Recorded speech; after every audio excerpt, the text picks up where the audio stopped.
Ekenekwa m unu. Akwụkwọ m nwa bụ onye nke unu, Nwaada Agbaroma Ụzọmmiri. Ana m asị ka tata wụ Orie mara anyị mma, ka Orie wetara anyị ndụ, wetara anyị udo, ka Orie wetara anyị dị mma, wetara anyị ihe akụ akụ n'ihe enwe enwe. A sị na onye ọbụla hụrụ anyị gbaba àjà ga-eji si ya wee bulu àjà. Ọ bịara egbu anyị ga-egbu onwe ya.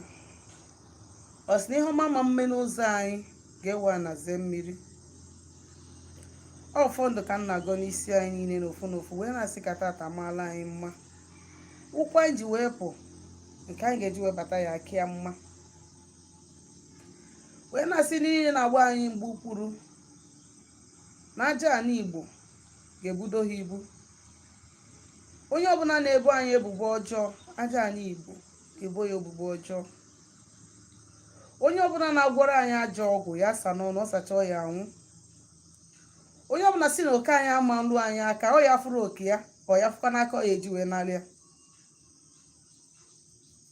Onye ọbụla si na ya ya ṅụọ mmiri dobe iko, onye ha ya ahụkwanụ mmiri ọ mahụ iko.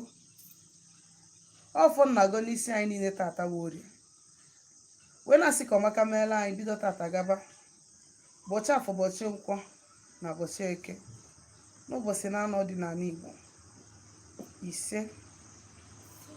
Aka m bụkwa onye nke gị, Nwaada Agbaroma. Ana m ewetara gị ozi ọma ọdịnala Igbo nke si n'aka ndị nna nna anyị ha, bụ ozi ndụ, bụ ozi udo. Wee na-asị gị nwa bụ onye Igbo, dịka ị nọ na njem a, jisie ike. Ihe na-ekwu na ụkwụ ama mkpọkwa anyị bụ ndị ha na aja ana so, ndị ha na mmụọ so, ndị ha na arụsị so, ndị ha na anyanwụ so, ndị ha na ndị ichie so, na ndị ezumezu. Ihe nji maka ya pụta tata bụ ihe ị kwesịrị ịma gbasara aja okporo ụzọ, road sacrifice. Road sacrifice, what you should know about road sacrifice.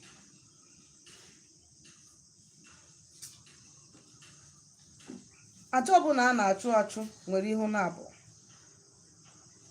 When you talk about aja, it is all about negative and positive. Yes.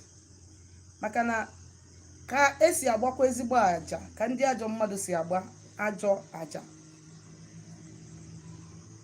Aja dị n'ụzọ na-abụ. Enwere the good one and the bad one. Ihe m bịara ikwu maka ya wụ the good one, not the bad one. Amarọ m maka the bad one, so I wouldn't talk much about them. So the good aja wụ aja mmepe ụzọ, wụ aja ibupụ uke, wụ aja ibupụ ọnwụ, wụ aja that is ịkwụ ụgwọ. You understand? Bụ onya ka m bịara ikwu taa. There are some sacrifice, road sacrifice a na-eme na 4 junction. All of them were significance. There are some road sacrifice a na-eme na 3 junction. There are some road sacrifice a na-eme na one just long road. Mana ihe ị ga-amata bụ before ihe ọbụla eme mmadụ, it's the thing pass through a spiritual path. A spiritual path before that thing could get to that person ọ chọrọ ime, be it good thing, be it bad thing. Before an arrow is fired against somebody and it reached to that person, that arrow passed through a spiritual path in order to get to where that person is. It doesn't pass through the bush. Before blessing abịa n'ụzọ mmadụ, it must pass through a spiritual path before it can now come to the person. That is the reason why eji ebupụ aja n'ezi. Ma aja uke o, ma aja ndị amosu o, ma aja ndị akara oghere o, ma aja ndị ọgbanje nọ ana o, ma aja gbogbo tigbo, aja dị iche iche, ma aja ibupụ ọnwụ, ma aja ikpu alụ, aja dị iche iche a na-ebupụ ya n'ezi for the good of mankind. Ọtụtụ mgbe enwere ike ịpụta n'ezi gị, ịpụta na geeti gị, ma ọ bụ ịpụta na your door post, you now see somebody eburu aja dosa ebe anwa. Ọ bụrụ a negative one. That is the one I talked about. Ndị wee si na aja dị ụzọ na-abụ.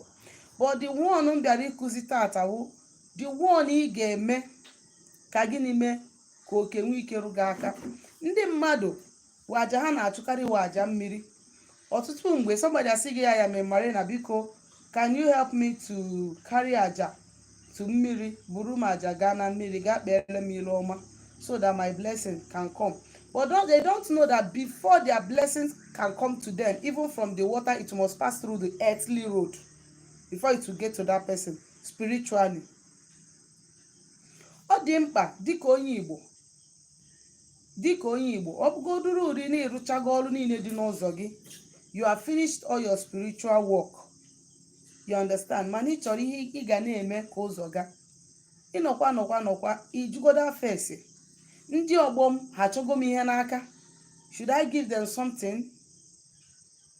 Ndị ọgbọ nje nọ ana m na ha so ha chọwago m ihe n'aka, should I give them something? O nwere arụsị m ga-akpọ, o nwere mmụọ m ga-akpọ bupụtara ya aja n'ụzọ, just dosara ya n'ụzọ ka ngọzi nọ n'ụzọ m rute m aka.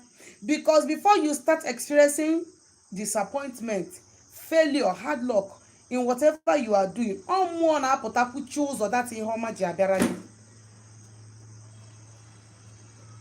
When you recognize those entities, je bupụrụ ha ibu n'ezi, they will get out of the way. While they are concentrating na-eri ihe nyere ha, your blessing will come and meet you. Sa aja eziwa aja mara mma na dịka iwu onye ọdịnala, you consider it. It is not just mmiri. Mmadụ na-achụ aja na mmiri, mmadụ na-achụ aja na arụsị, mmadụ na-achụ aja na ogwugwu. Dịka ọ ga-abụ na ijere jee gbaa afa a na-ekwu na ọnwụ dị n'ụzọ gị, even after ka dibịa gị lụsigo gị ọlụ, you can on your own buru aja gaa n'ogwugwu.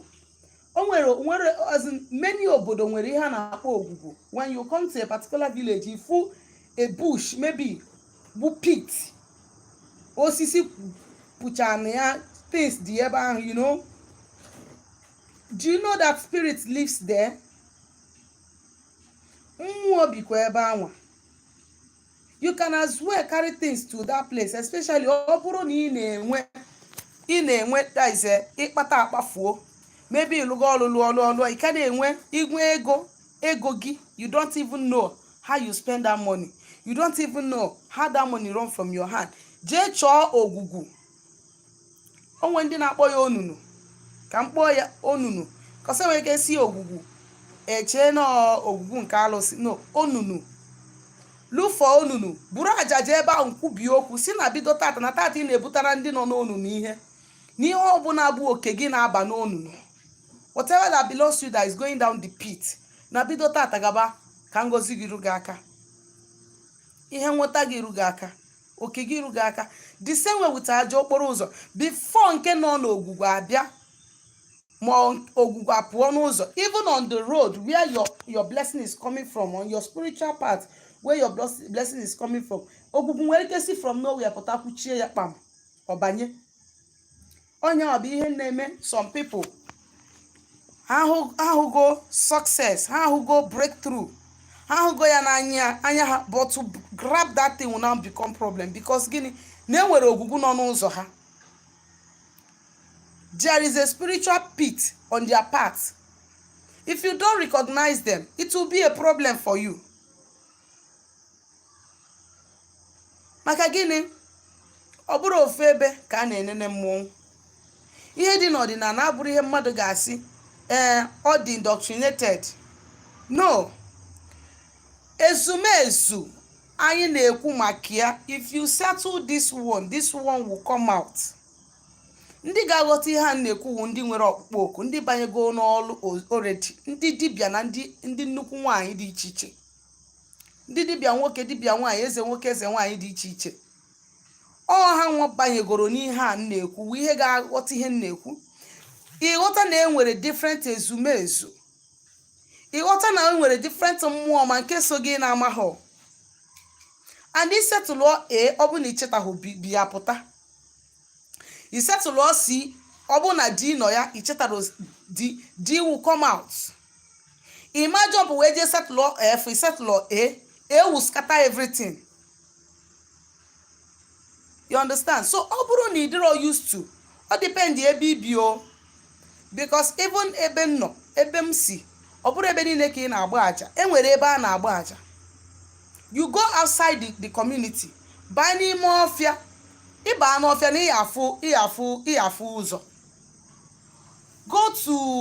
Go to express, gaa na highway, o nwere ebe iyi eru ịgafe ebe ị ga-ebupụ aja ụzọ.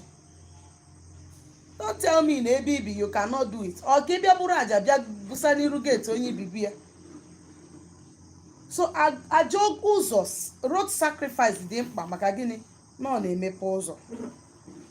Ọ na-ewepụ ajọ ihe n'ụzọ gị wee wetara gị ihe ọma. Echefukwana idere m meseji na WhatsApp nọmba m na 07037311663. Ma ọ bụ na o nwere ajụjụ ị nwere ịjụ m gbasara ihe ndị nkụzi taa ma ihe ndị na-akụzi before, ma ọ na ịchọ ka agbalụ gị afa ma ọ lụọ ọlụ gị ọlụ mmụọ. Ndewo.